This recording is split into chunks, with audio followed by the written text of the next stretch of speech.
मित्रांनो नमस्कार. हल्ली जे आहे म्हणजे 2016-17 नंतर नेटवर्क मार्केटिंगच्या इतिहासामध्ये खूप साऱ्या क्रांती झाल्या, वेगवेगळ्या कंपन्या आल्या, ज्या कंपन्यांमुळे काही सारे फ्रॉड बी झाले. त्या कंपन्यांमुळे काही लोकांना करोडो रुपये मिळाली, काही लोक रस्त्यावर आली. पण त्या कंपन्या गेल्या, परंतु लोकांना एक वाईट सवय लागली.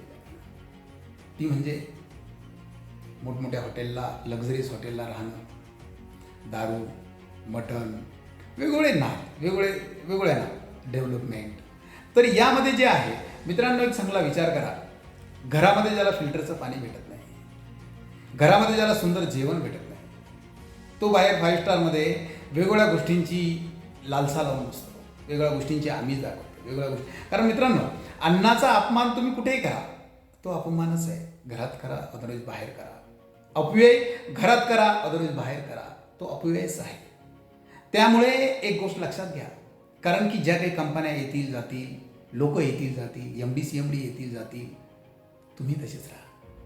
कारण की तुम्ही स्थिर राहणं गरजेचं आहे.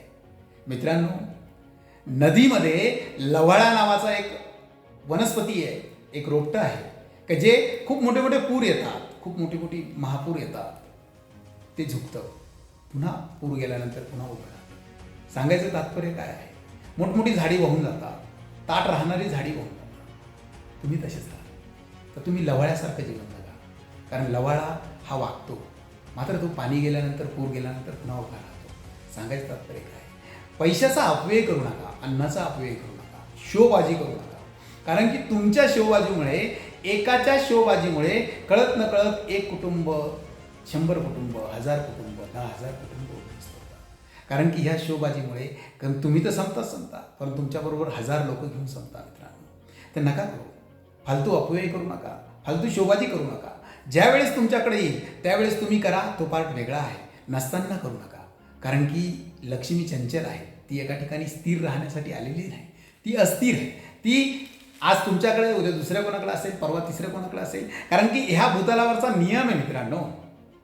कोणी माणूस गरीब घरात जन्माला आला, पण तो गरीब मरणार नाही.